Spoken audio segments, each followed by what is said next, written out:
Yeah, increasingly my epiphany is we're all entrepreneurs and we all have to look after ourselves. Kenley, you're running your own brand, even if you're working in a large corporation, wherever you find yourself, I think you've got to invest in you as an entrepreneur. And entrepreneurs come with all types of ages, backgrounds, skill sets, personalities, etc. But increasingly with humility, I think it's one of the highest callings. Welcome to the True Leadership Podcast, where we sit down with executive leaders to explore what leadership really means through the lens of their stories, their wins, their struggles, their vision, and their lessons along the way. I'm Ty Hammond, founder of One Mountain Leadership and creator of the True Leadership Approach, an awareness-based path that helps leaders shift their focus from what to do about their problems to how to grow from them. Whether you're just stepping into leadership or are well-seasoned and at the top of your game, your potential won't be realized following someone else's script, but you can draw insights from their stories and turn it into wisdom by putting it into practice in your own life. Welcome to the True Leadership Podcast, where we explore the essence of leadership beyond tactics and performance by sitting down with executives to hear what matters most to them. I'm your host, Ty Hammond. Today's guest is Brett Johnson. Brett is the founder and CEO of Benevolent Capital, a family office investing across professional sports, real estate, private equity, and venture capital. He serves as chairman and co-founder of Rhode Island Football Club and Centerville Bank Stadium, and is director and shareholder of Ipswich Town Football Club. Through Benevolent Capital, Brett partners with leadership teams to build long-term value in growth-oriented businesses and transformative real estate developments. His portfolio spans global sports franchises and innovative companies, including Athletic Brewing, Aura Ring, TerraCycle, and Flyhouse. A Brown University graduate, Brett brings strategic vision and community-centered leadership to every venture he helps shape. It's my true pleasure to have Brett on with me today. Welcome to the show. Thank you. It's a real honor. Fantastic. So, always starting here, every leader, of course, has a beginning, and who we are as leaders at work and in life starts taking shape well before we ever make it to any executive office. I'm curious, who's someone from your early life or an early experience that really shaped the kind of leader and the person that you are today? For sure, my father. He's classic American success story. Second generation immigrant from Ireland. And countless entrepreneurs like my father who came from very, very modest background. But bet on themselves and built up several companies. And so he's my inspiration on a lot of levels. And most importantly, as a father and a husband, most importantly, I probably try to, echo that. But beyond that, he's someone that, through hard work and relationships and determination, overcame a lot of adversity to create, an American dream. And so it's a constant inspiration for me. And whenever it gets tough, I constantly think about things that my father got through that were a lot tougher than I've faced. Yeah, I'm curious if you could share a little bit about, what are the ways that you saw that grit, that, willingness to consistently overcome, how you saw that shine through in him as a father, as a leader? Well, I just know stories again of his upbringing, and he was the beneficiary of every school he attended. He was on scholarship, so financial aid was how he was able to get through schools. But he, at a very young age, he always had a job. He was always working, largely supplementing his income. He helped pay for his siblings' schooling as well. Ended up going into the FBI. So, a stint as an agent in the FBI. But ultimately, at his core, he's an entrepreneur. And then I had the pleasure of actually working with him. There was a company, it was a quasi-family company called Targus, the computer accessory company.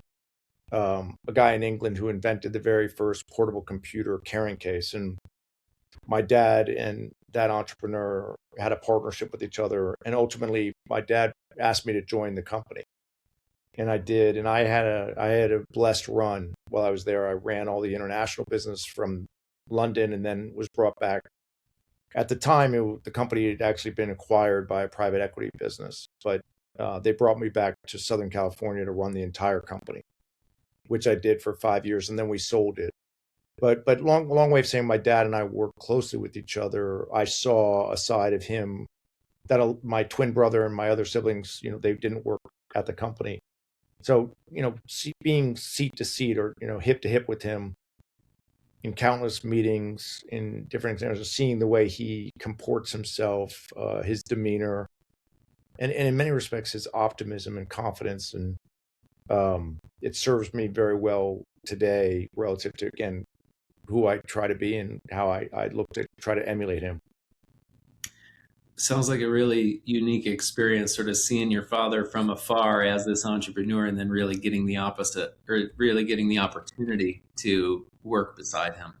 Yeah, and I recall growing up, my father had multiple companies over the years that he would build up, and an entrepreneurial journey. Not often actually they would face a great deal of adversity, or they would go out of business for one reason or another. And then I would find, he was indomitable. He would start another company. He would, he and he never made excuses. He never blamed anyone else. He kind of took responsibility, accountability, and he would just kind of always find ways to put his right foot after his left. And I say that kind of all the time. Like, that's what we do. Like, if you're an entrepreneur, you're going to come up with countless obstacles, and you just got to keep putting one foot after the next. And if you do that over and over again, God willing, more often than not, things work out. That's why I'm so constantly inspired by these conversations, hearing wisdom like that. It's a good segue into my next question here too. Of course, the whole focus of this podcast is exploring the essence of leadership, true leadership. That's going to mean different things to different people. What does true leadership mean to you? What makes a true leader in your eyes? Good question. Again, just looking at myself, integrity's critical, accountability, hard work, optimism, try to be a source of positivity, inspiration, if you will. And again, from my perspective, increasingly, and I've really shifted, and I highlighted my first part of my career was kind of working at Targus. The second part, which has been the last 20 plus years, founded Benevolent Capital with my twin brother. As you introduced it, and as we describe it now, it's a family office, but it's interesting because that's fairly new nomenclature. It's become a very popular expression to call everything a family office. Everyone's a family. Everyone has a family office now, it seems like. But we've been in the space for a long time, and what we do is we find opportunities that we like, or that inspire us, or that we think will do well, like an Aura Ring, like an Athletic Brewing, and we set up special purpose vehicles. We invest our own capital. We syndicate the capital through our network. And with Benevolent, any of the vehicles that we have, we don't charge a management fee. We provide our LPs 100% preferred returns before we take a promote. So that's how we operate, which is fairly atypical in the private equity space. As you and your listeners, I'm sure, are aware, mostly it's a 2% management fee with a 20% promote. So anyway, we take a little bit of a different approach, and investors know exactly what they're investing in. If you're a big fan of Aura Ring and you get the opportunity to invest through our vehicle, that's what you're invested in. So it's not a blind fund, if you will. One of the first things that you said, the very first thing that you said, was integrity. And I'm curious, and I've been curious about this, especially given that you and your family office are choosing to run Benevolent Capital in a novel way, let's say.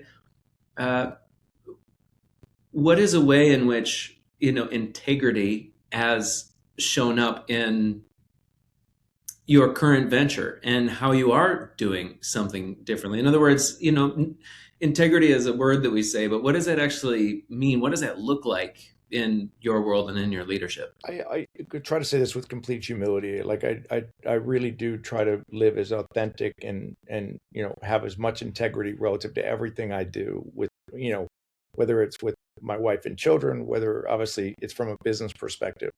Not everything is going to work out. Nobody bats 1,000. But again, having a moral compass and the reality is life's too short. Um, and I definitely have situations where I've gotten in done business with people who candidly don't share those same values. And when you learn about that, from my perspective, I always try to take accountability for who I work with or what I've done or what. But it does bother me, that there in business you see it fairly often. There's a lack of integrity sometimes, and that concerns me. It just exists, and again, I think a fair bit of it sometimes is born out of greed, if you will, where I kind of like wonder what I could have done differently or why it ended up like that.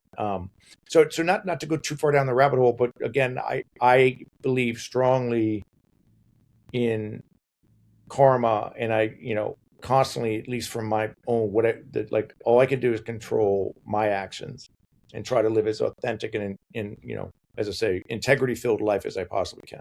Yeah, I found I also remember when I first asked you this question, I think the first word that you said was integrity, and the second word that you said was accountability.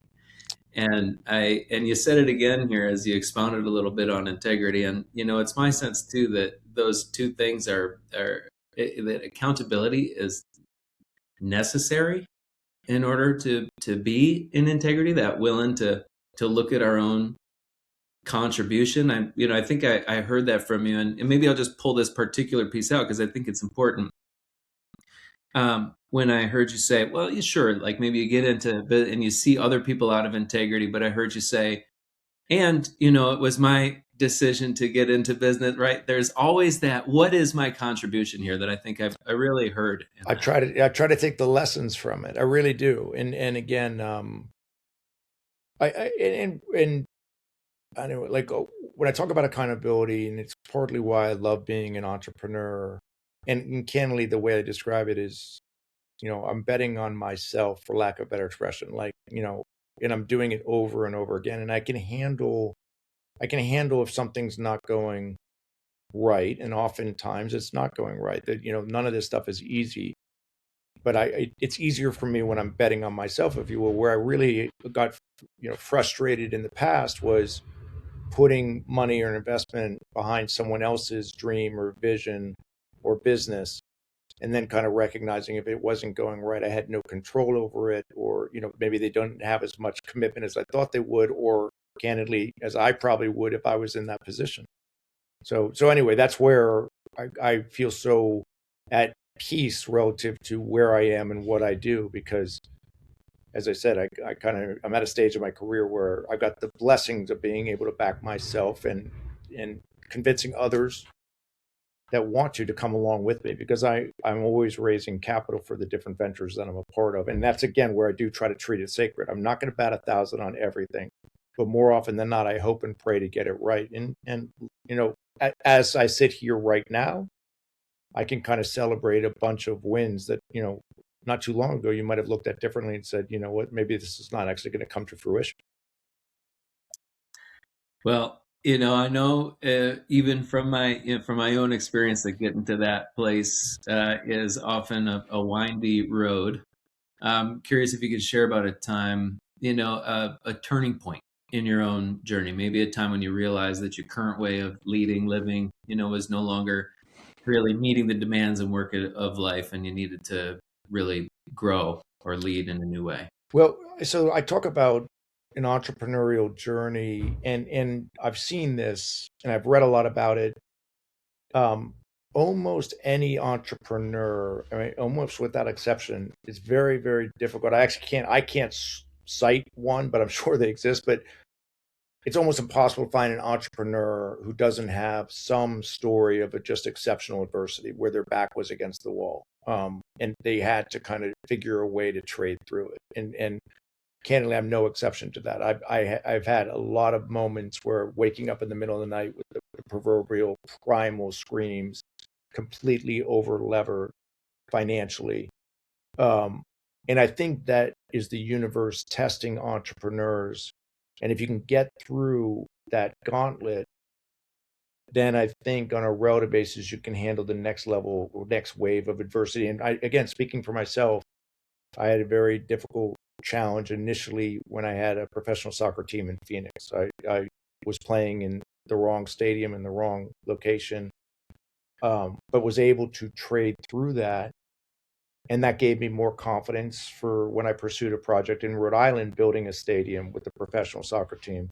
And so that adversity helped lead to put me in a better position to actually trade through some dark days in Rhode Island. And as I say, you can't celebrate. I never declare victory. There's no finish line with any of this stuff. And if you think there are, you're probably gonna you'll wake up.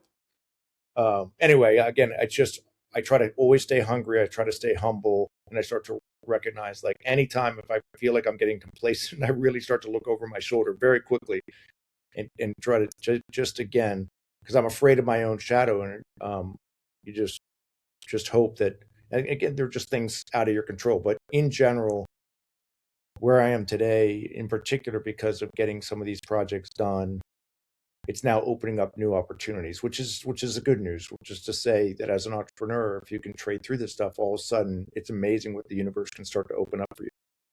Incredible. I'm curious to hang on this point in Rhode Island just for a moment, and I'm curious, from that time of real adversity, what did you need to let go of or grow beyond in order to be ready for whatever was next? Yeah, so I try to be fairly stoic, and again, I try to focus on what I can control, try to let go of what I can't, or try to have faith. And by and large, there's so much of the project that really, many respects, was in my control or in the control of my ownership group, or but it's a complicated project. When you build a stadium, you're dealing with the local, meaning the city, you're dealing with the state of Rhode Island, and a lot of public stakeholders associated with public money that was coming into it, in addition to the private money we were putting into it as well. So by and large, everyone rolled up their sleeves. They constantly found a way, when obstacles would come up, to go over, around, under, whatever it took. And I got to a point with my partner where I would just always say, like, look, there's no retreat on this. Like, we're so far into this, we only have one way. And so we'll figure it out. Like, we figured out other things. We're going to figure this out. We're going to continue. And that's exactly what happens. And so since the stadium's opened, the great thing, the very satisfying thing is, first and foremost, to see how it's transformed the state of Rhode Island. It's truly become the sports and entertainment, platform. We have our men's professional team. At some point, we'll launch a women's team. We have a Boston women's soccer team that's coming in and playing while they build their own stadium. We have lacrosse, we have rugby, we have collegiate sports. So we're going to have a concert there. We're going to have a comedian playing there. So I always kind of felt, if we build it, they will come. But when you're trying, and you're also getting under the scrutiny of the press and a bunch of people who are candidly working hard to kill a project like that, you have, a lot of times you have to just take deep breath and just kind of have faith, and and stay focused and not get defensive, and have faith. At the end of the day, a lot of it comes down to really having a conviction that you're doing the right thing. Oh boy, that undying commitment, which kind of brings me to my next question. What's been the most valuable investment that you've made in yourself for your own growth as a leader, as a human? What helps you the most there? Faith, increasingly, candidly, just believing.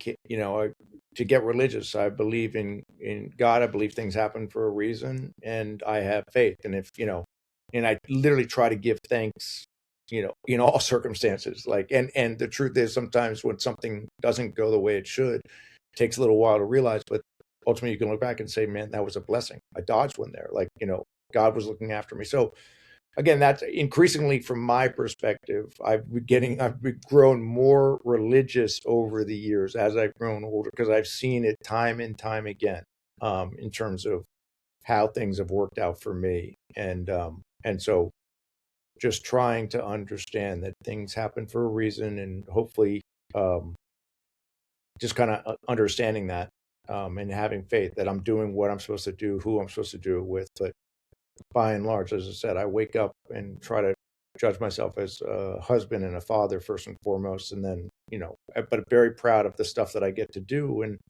the social and economic impact that it's having in the communities, because they are important. And again, we all work too hard not to be associated with things that you're proud of. Which is a perfect lead into my next question, and I'd love to have you expound here a little bit. Your vision for your leadership, your legacy, of course, and bringing in Benevolent Capital to this, the impact that you want to have in the years ahead. Well, again, I never saw myself getting into what I spent a lot, sports as an asset class. I increasingly now with the stadium, I kind of shifted and call it rectangular sports as an asset class. But again, what I'm very proud of first in Rhode Island is the stadium is creating jobs. We're going to develop real estate around it. It's, giving people a reason in Rhode Island to have a great deal of pride with the team, a great deal of pride relative to what the stadium represents.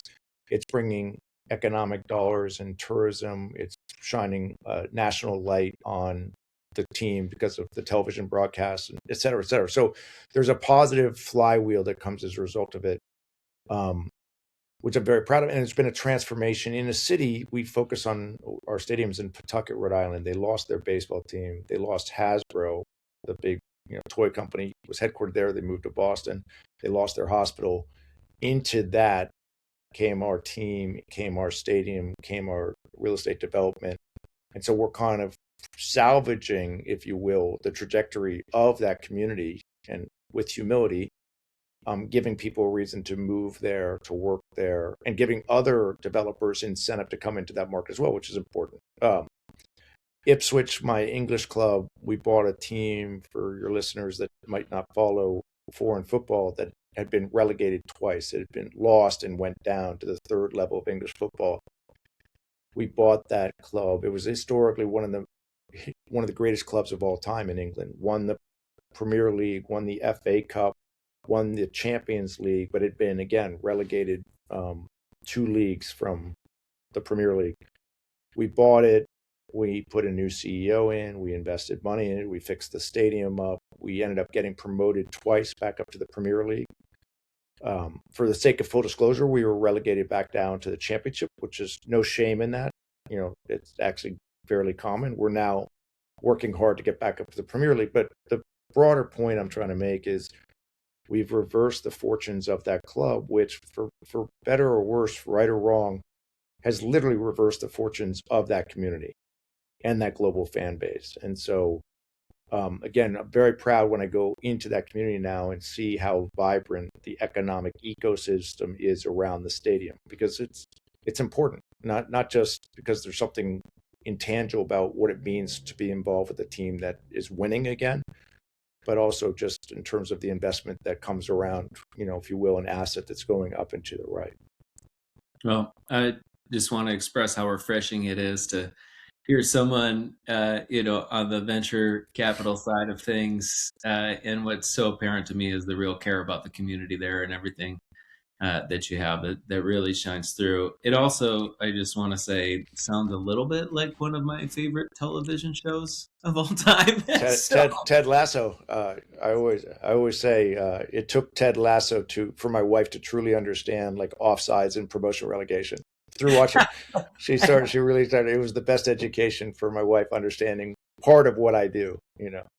But yes, great show. And look, the guys, the real life story is what Wrexham, Ryan Reynolds, Rob McElhenney have done with the Welsh club, Wrexham, candidly what we've done with Ipswich. So there's nothing like sport, and there's a reason why sport as an asset class has really blossomed and has continued. There's more opportunities than ever to invest in sport. But there's something about being involved with a team that's competing, and God willing, more often than not, that's winning. There's just no drug in the world like it. And the community that I'm now blessed to be a part of, the joy that we get after a big win, texting each other or communicating with each other, there's just something, I feel very, very blessed to be a part of all that. Well, I'm a Buffalo Bills fan, Yeah. so know. My, So that's where my father was born. That's where my family's from, Buffalo. So I've got a weak spot for the Buffalo Bills. My brother and my friends, so it's still go after me because I was the one. I grew up in New York City, but I wanted the Buffalo Bills to win when they played the Giants in 1989, whatever it was, gotcha. Yep. whatever that Super Bowl was. Well, we could talk that more For another time. For another time. Where you feel most tested right now? What challenges are really stretching you the most in leadership in life, and where are you growing to your next level? Yeah, so it's self-inflicted in a positive sense. I've got, as I describe it, kind of entrepreneurial ADD, and so I've taken on a lot. But I again, I love what I'm doing. But if I look at sort of my given day and the depth and breadth of some of the things that I'm focusing on, it's just a lot. And so I need to try to be as efficient as possible. And I always I talk about I get to do what I do because I surround myself with really, really good people, and I empower them as much as possible to get on with it. So that's how I can kind of grow this platform. And so again, once again, I'm really blessed with the talent that I'm associated with. That I've never built a stadium. My partner built the stadium. I had the vision on it. I can help raise the capital for it, but at the end of the day, he's the one who put the trains on the track. So, and I have examples of like that throughout my businesses. And one book I always recommend to anyone when I talk about what I do is Dan Sullivan's book, Who Not How. The punchline, this title kind of says it all, but if you want to get something done, you got to ask yourself, like, who are the people that you know or need to find that can help you get something done? Because if I solely said, I want to build a stadium in Rhode Island, and if the next step was I personally am going to build that stadium, that would have been a very short venture. It just wouldn't have happened because I'm never ever going to learn anything close to what my partner knew about getting stuff like that done, and candidly didn't have the bedside manner that he has to work with all those stakeholders to get that done. Well, I truly believe that we weren't meant to do it alone, and I think fortunately, if we truly get the memo, we don't have to. Yeah, exactly. And again, yes, and I always try to focus on the positive side. Is I am so blessed with all I get to do is because I really have an incredible group of partners and friends that share the passion that I have for these different areas, and as a result, more often than not, when we roll up our sleeves, we can get a lot of things done. Amazing. Thank you. Well, this last question is a little bit more of an invitation. You have the time and space here to offer to our listeners whatever it is that's most in your mind and heart to share. Take your time. The floor is yours. Yeah, increasingly my epiphany is we're all entrepreneurs, and we all have to look after ourselves. Candidly, you're running your own brand, even if you're working in a large corporation, wherever you find yourself. I think you've got to invest in you as a company, as an entrepreneur. And I highly, highly encourage anyone who historically has thought about potentially being an entrepreneur, but maybe hasn't taken the leap. I am late to the entrepreneurial game, if you will, but really feel that it's exactly what I'm meant to do. And entrepreneurs, come with all types of, ages, backgrounds, skill sets, personalities, etc. But increasingly with humility, I think it's one of the highest callings. And unfortunately, as I kind of look out at the landscape for a whole host of reasons, including technological shifts, I feel like I'm concerned about what I sense is the lack of loyalty that a lot of big companies seem to be showing relative to the employees that help get them to where they are today. So I hope I'm wrong on that front, but it makes me feel very sacred about the people who work for the organizations I'm a part of, and seeing what I can do to make sure that they really do feel agency working in the organizations I'm a part of. Well, Brett, I so appreciate the wisdom that you've shared here today with me. I've really gotten so much out of it. And I'm sure that whoever else listens here is going to really benefit from what you've shared here today. So thank you so much for being my guest on the True Leadership Podcast. Thank you. I really enjoyed it and appreciate the opportunity, and thank anyone for their time listening to anything that I had to say. So thank you. That's it for this episode of the True Leadership Podcast. If you enjoyed this conversation, you can subscribe to YouTube, Spotify, Apple Podcasts, or wherever you're listening to this to catch future episodes. This conversation was brought to you by One Mountain Leadership, where we help leaders grow the capacity, confidence, and presence of true leadership through the True Leadership approach. To learn more about the approach, our offerings, our community, and how we can help you realize your potential in both leadership and in life, visit us at onemountainleadership.com.